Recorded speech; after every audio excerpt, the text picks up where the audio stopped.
Salam sejahtera para pendengar yang terkasih.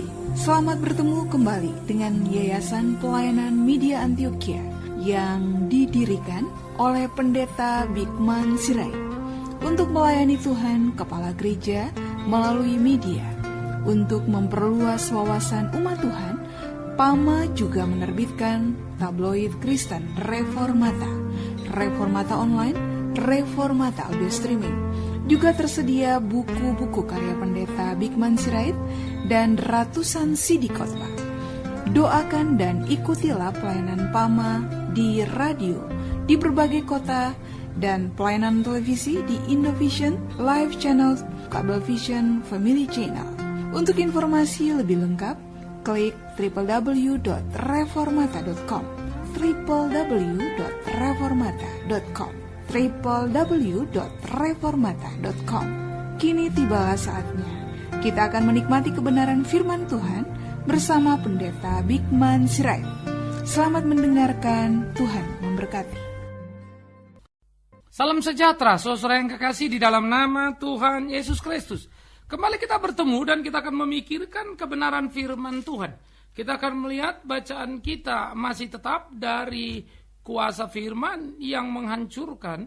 Kita akan melihat di dalam Yohanes pasal yang ke-8, 37 sampai 44. Yohanes 8, 37, 44 dengan subtema kita Israel yang tidak mengenal firman. Saudara-saudara, apa yang dikatakan Alkitab tentang hal ini? Demikian firman Tuhan. Aku tahu bahwa kamu adalah keturunan Abraham, tetapi kamu berusaha untuk membunuh aku, karena firmanku tidak beroleh tempat di hati kamu. Apa yang kulihat pada Bapa itulah yang kukatakan, dan demikian juga kamu perbuat tentang apa yang kamu dengar dari bapamu. Jawab mereka kepadanya, Bapa kami adalah Abraham. Kata Yesus kepada mereka, jikalau sekiranya kamu anak-anak Abraham, tentulah kamu mengerjakan pekerjaan yang dikerjakan oleh Abraham. Tetapi yang kamu kerjakan ialah berusaha membunuh aku. Aku seorang yang mengatakan kebenaran kepadamu, yaitu kebenaran yang kudengar dari Allah. Pekerjaan yang demikian tidak dapat dikerjakan oleh Abraham. Kamu mengerjakan pekerjaan bapamu sendiri. Jawab mereka, kami tidak dilahirkan dari zina. Bapa kami satu, yaitu Allah. Kata Yesus kepada mereka, jikalau Allah adalah bapamu, kamu akan mengasihi aku. Sebab aku keluar dan datang dari Allah, dan aku datang bukan atas kehendakku sendiri, melainkan dialah yang mengutus aku. Apakah sebabnya kamu tidak mengerti bahasaku? Sebab kamu tidak dapat menangkap firmanku. Iblislah yang menjadi bapamu, dan kamu ingin melakukan keinginan-keinginan bapamu. Ia adalah pembunuh manusia sejak semula, dan tidak hidup dalam kebenaran, sebab di dalam dia tidak ada kebenaran. Apabila ia berkata dusta, ia berkata atas kehendaknya sendiri, sebab ia adalah pendusta dan bapa segala dusta. Saudaraku yang kekasih, Yesus sang firman hidup datang berdiskusi dengan para petinggi agama Yahudi, Farisi, yang selalu mengklaim diri kelompok suci, yang mengerti kitab suci. Semua yang suci-suci menempel sama mereka. Tetapi menarik saudara, ternyata mereka yang ahli kitab suci itu menjadi ahli di dalam sebuah pengetahuan. Tetapi ternyata tidak pernah sungguh-sungguh mempunyai keimanan. Sehingga pengetahuan akan kebenaran itu justru membuat mereka menjadi besar kepala. Bukan kebenarannya yang salah, tetapi mereka telah menjadikan kebenaran firman atau kitab suci sebagai objek dari logika pikir mereka, ataupun objek dari segala keinginan mereka. Atau dengan kata lain, firman telah menjadi tameng yang paling ampuh bagi para pemuka agama untuk membenarkan apa yang mereka inginkan dan mereka ambil dengan segala cara. Ironis, tapi itulah kenyataannya. Oleh karena itu firman hidup yang berhadapan dengan mereka, Yesus Kristus, tidak mereka kenal. Sehingga diskusi ini menjadi diskusi yang memanas, saudara-saudara. Mengapa Yesus mengatakan bahwa orang-orang Yahudi yang mengklaim diri sebagai anak Abraham, Yesus katakan, aku tahu Abraham, ya, tetapi kau bukan anaknya. Nah, saudara-saudara, ketika Yesus mengatakan mereka bukan anak Abraham, dalam pengertian apa? Aku tahu kalau hanya darah kau keturunan Abraham. Tapi kalau kau bicara kau anak Abraham, tidak, karena perbedaan kualitas. Artinya, ternyata tidak serta-merta seorang Israel adalah anak Abraham. Sekalipun mungkin keturunan dari garis darah Abraham. Artinya, tidak serta-merta semua orang Israel adalah orang pilihan. Itu perlu dimengerti yang mengatakannya Tuhan Yesus Kristus. Oleh karena itu barang siapa orang terus berkhotbah dan mengklaim Israel itu adalah umat pilihan Allah yang tidak bisa diutak-atik, saya pikir perlu menelaah kitab suci baik-baik. Israel sejati, yes. Tapi bukan automatically. Oleh karena itulah, Yesus berkata, aku tahu keturunan Abraham tetapi anak. Ini membicarakan satu dari garis darah sebagai keturunan. Sementara anak adalah lebih berbicara kepada kualitas kesamaan. Harusnya gennya ada dong. Gennya Abraham apa? Kebenaran. Cinta kebenaran, takluk pada kebenaran. Apa gennya para Farisi? Justru jauh dari itu. Mereka mau menyalibkan Yesus sang kebenaran. Nah, jadi yang pertama menjadi menarik, saudara-saudara, bangsa pilihan itu ternyata tak mengenal firman hidup itu. Kalau kita lihat diskusi berikutnya, Yesus mengatakan apa? Abraham bapamu menanti-nanti aku. Dia bersuka cita melihat aku. Tapi kalian mau membunuh aku. Sampai orang Israel marah lalu bilang, umurmu berapa? Maka terkenallah kalimat Yesus. Before Abraham I am was. Sebelum Abraham ada, aku sudah ada. Nah, saudara-saudara yang dikasih oleh Tuhan Yesus Kristus, kalimat ini menjadi satu kalimat yang sangat luar biasa. Bagaimana pergumulan-pergumulan itu menjadi sebuah kenyataan yang besar, yang hebat. Ini menjadi sangat penting tentang hakikat keilahian Kristus yang dibicarakan atau yang dikatakan. Jadi apa yang dikatakan oleh orang Israel? Klaim bahwa mereka anak Abraham? Salah. Bahwa mereka keturunan Abraham karena darah? Betul, tapi tidak dalam iman. Abraham adalah orang beriman, bapak orang beriman, maka anaknya adalah orang beriman. Dan orang beriman pasti beriman kepada Kristus. Itu ukuran sederhana, menarik setengah mati.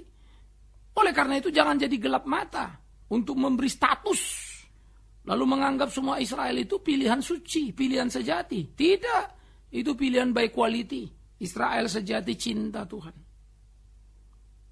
Ya, ini harus dijaga baik-baik. Nah, jadi pada waktu orang-orang Israel dalam diskusi dengan Tuhan Yesus, mereka tidak mengenal firman hidup itu. Mereka tidak tahu firman hidup itu. Nah, oleh karena itulah mereka kemudian berdebat dengan Yesus, memojokkan Yesus, bahkan semakin panas dan akhirnya membuat rencana pembunuhan atas Yesus. Israel yang ahli perjanjian lama itu, Israel yang selalu merasa hebat dari bangsa lain itu, khususnya Farisi yang selalu merasa paling suci berbanding dengan yang lain-lainnya. Farisi yang selalu merasa paling hebat berbanding dengan orang-orang yang ada di sekitar mereka. Mereka menganggap tidak ada yang suci selain Farisi. Tetapi ternyata bagi Tuhan Yesus mereka jauh dari apa yang mesti.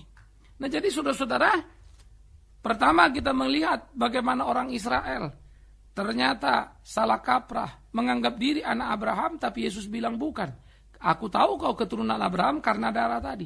Mereka Israel sejati secara darah, tetapi tidak dalam keimanannya. Ya, bahkan Yesus menyebut mereka sebagai anak apa? Anak setan. Maka saya bingung kalau Yesus melihat orang Israel yang tegar tengkuk itu dan menyebutnya anak setan, tapi ada orang Kristen yang memuji-muji dan sangat mempercayai tiap apa kata orang Israel. Saya tidak ngerti lagi sebetulnya yang dibaca orang Kristen itu apa. Alkitab atau bukan sih? Kalau baca Alkitab ya mari kita ngerti Yang kita percaya siapa? Yesus atau bukan sih? Tapi kalau Yesus ya mari kita pahami. Kan begitu toh? Jadi tidak semua Israel. Sekalipun semua karena darah, tetapi tidak semua dalam keimanan. Tidak semua pilihan. The quality. Ini menjadi penting saudara yang kekasih. Sebetulnya realita itu sudah terjadi sejak dari Mesir menuju tanah perjanjian. Berapa banyak orang Israel dimurkai Tuhan, dibantai Tuhan di padang gurun dan mati. Itu bukti keseriusannya. Nah karena itulah kita jangan sampai salah untuk menempatkan diri dan salah memahami kebenaran sejati itu. Nah yang kedua saudara-saudara yang dikasihi oleh Tuhan Yesus Kristus. Bagaimana di dalam perkutatan pergumulan itu terjadilah kemudian satu situasi yang sangat luar biasa. Bagaimana dinyatakan kebesaran dari Tuhan untuk melakukan apa yang menjadi kerinduan dari sang firman hidup itu. Jadi sesudah pertama Israel ditelan, maka yang kedua Israel ditelanjangi di dalam ketidaktahuan dirinya mengklaim diri sebagai anak Abraham.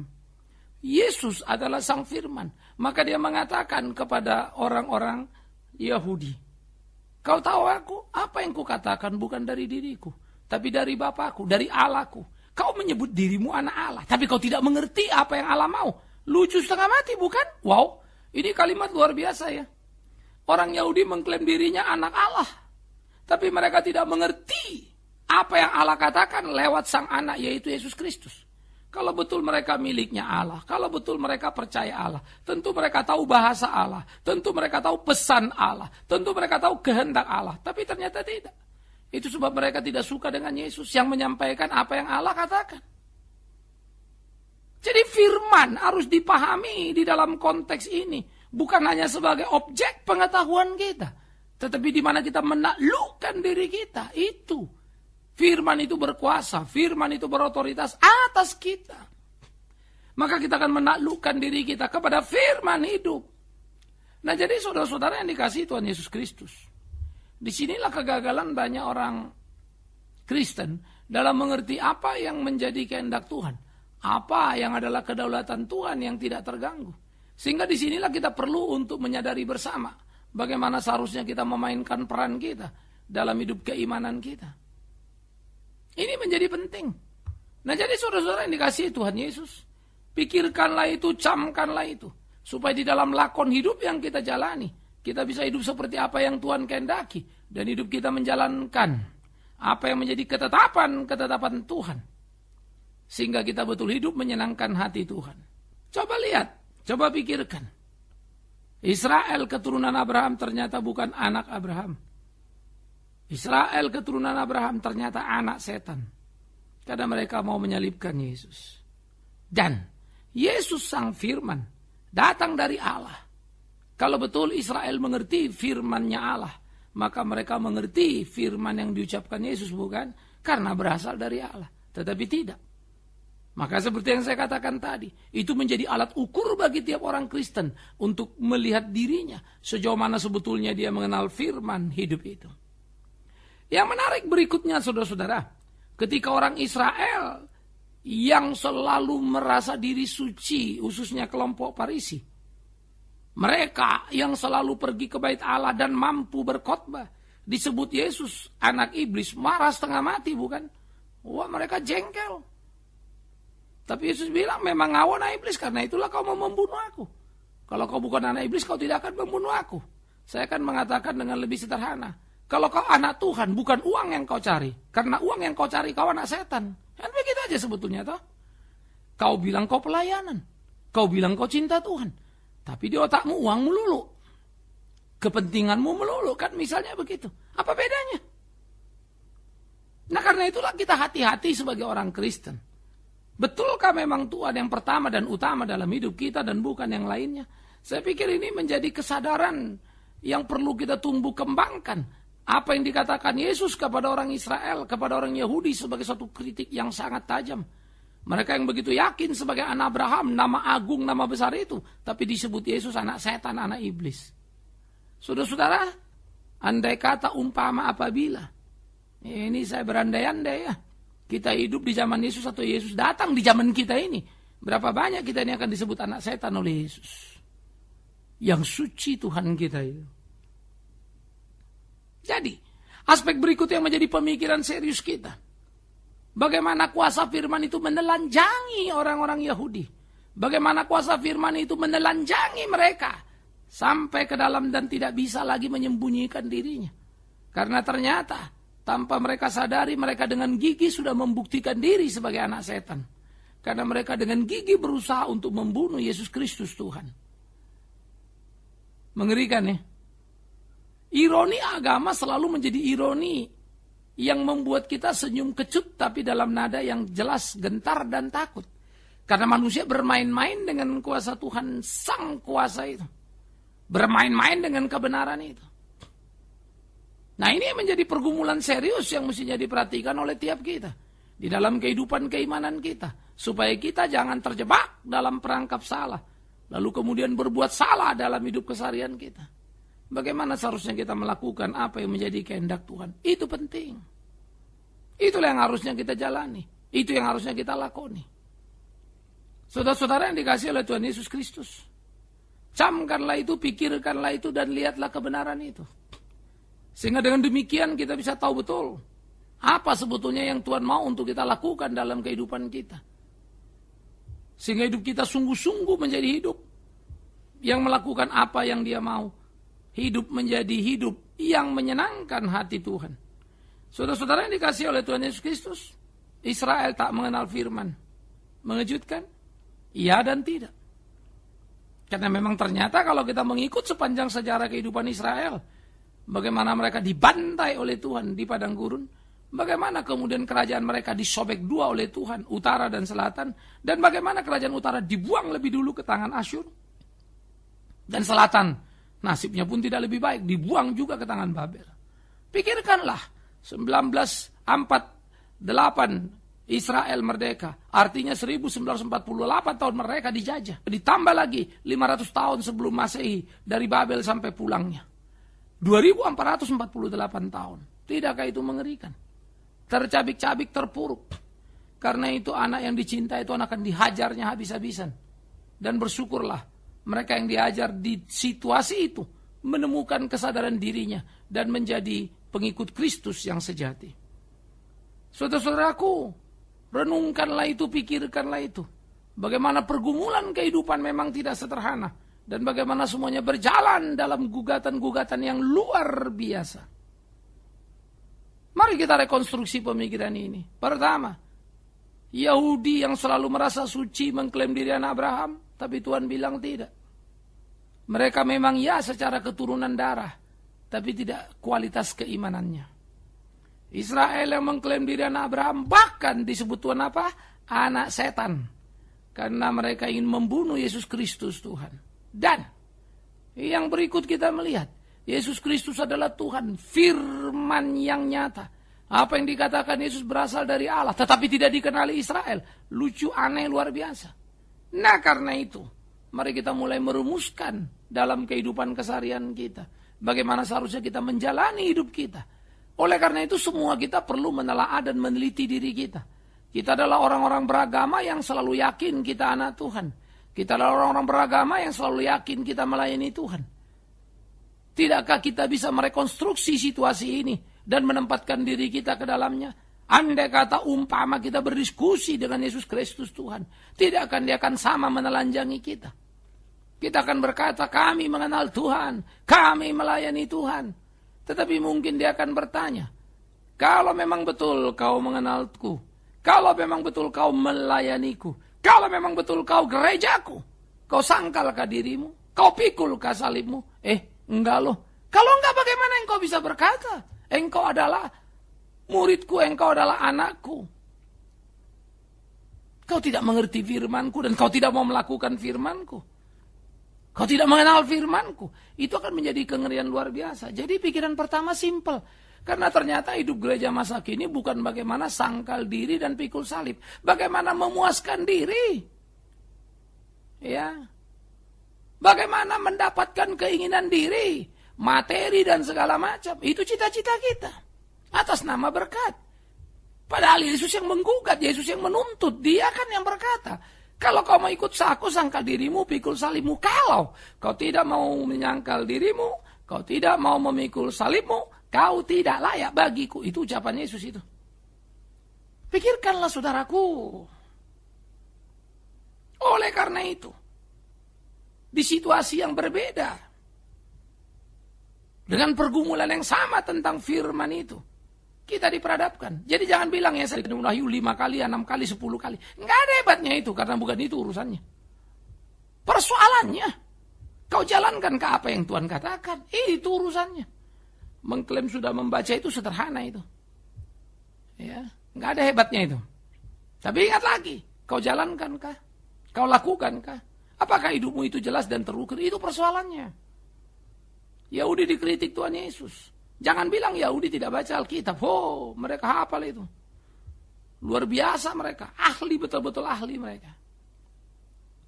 Dibanding orang-orang sekarang, banyak yang berani berkhotbah tidak ahli. Orang Yahudi tidak. Mereka betul ahli. Tetapi mereka jadikan itu objek pengetahuan saja. Tidak dalam keimanannya. Karena itu mereka menyalibkan Yesus. Begitulah kita bisa juga terjebak di situasi yang sama. Kita bicara tentang Yesus seperti Yahudi bicara tentang Allah. Kita bicara pelayanan, kita bicara salib. Tetapi saat yang bersamaan kita tidak pernah menyangkal diri memikul salib itu sendiri. Kita tidak melakukan yang Yesus katakan. Justru yang kita ajarkan, atau justru yang kita senangi, atau justru yang kita gandrungi adalah bagaimana hidup memuaskan diri dan mendapatkan semua apa yang kita inginkan. Berbalik ya, lain ya, beda. Tapi kita bilang kita kenal firman. Ini yang repot saudara-saudaraku. Saya pengkhotbah, berkhotbah itu tidak susah. Ingat kalimatku ini. Berkhotbah itu nggak susah. Siapa yang mau saya ajari sederhana itu. Tetapi melakukan apa yang kita khotbahkan, itulah persoalan dan itulah kehidupan. Jadi kalau khotbahku bagus belum tentu hidupku bagus. Jangan kali saudara-saudara mendengar itu jangan kagum sama pengkhotbah. Jangan kagum sama Bigman Sirait sampai kau kenal dia. Dan kau tahu bagaimana hidupnya. Supaya jangan besar kepala dia. Ya. Tetapi dengan saudara teliti, hati-hati melihat bagaimana tiap langkahku, aku bersyukur karena dengan demikian aku terawasi. Kalau salah, diketahui, itu menyenangkan karena ada waktu untuk mengkoreksi diri.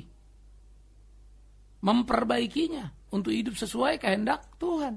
Nah inilah menjadi pergumulan kita bersama-sama saudara.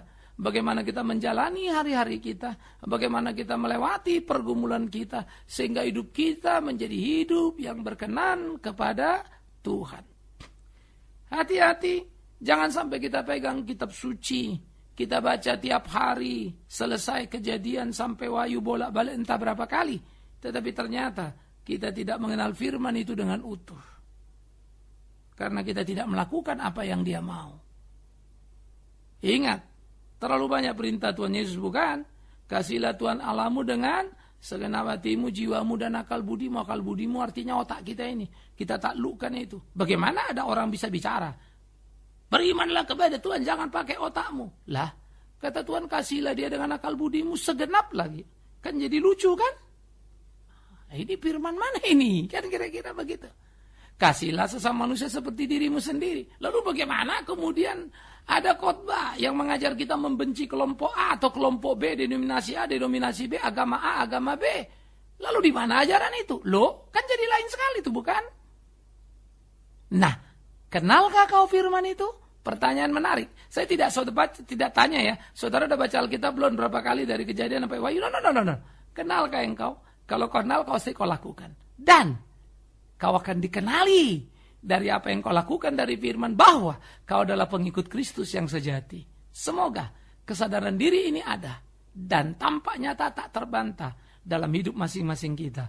Tuhan menolong kita selamat mengenal firman yang sesungguhnya. Amin. Mari kita berdoa. Kami berdoa, kami bersyukur, kami berterima kasih ya Tuhan atas cinta kasih-Mu. Kami berdoa bersyukur karena Tuhan yang sudah menolong kami. Ajar-ajarilah kami tak hanya mengetahui apa isi kitab suci, menjadikannya objek pemuasan akal budi, tetapi menaklukkan diri dan melakukan kehendak Tuhan, sehingga hidup kami berkenan kepada Tuhan, untuk puji hormat bagi nama Tuhan. Berkati kami, sertai kami, tolong kami, tuntun kami, bimbing kami, supaya di jalan kami, nama Tuhan dimuliakan, ditinggikan, diagungkan. Kami serahkan hidup kami untuk menjadi orang yang mengenal firman, melakukan dalam kehidupan. Terpujilah Tuhan, kekal selama-lamanya. Amin. Kita telah mendengarkan firman Tuhan yang disampaikan oleh Pendeta Bikman Sirait. Bagi Anda yang merasa diberkati dan ingin menjadi mitra PAMA dalam melayani melalui doa, daya dan dana, silakan menghubungi kami melalui telepon 021 392 4229, 021 392 4229, email di pama_yayasan@yahoo.com, pama_yayasan@yahoo.com. Sampai bertemu kembali di waktu dan gelombang yang sama. Tuhan memberkati.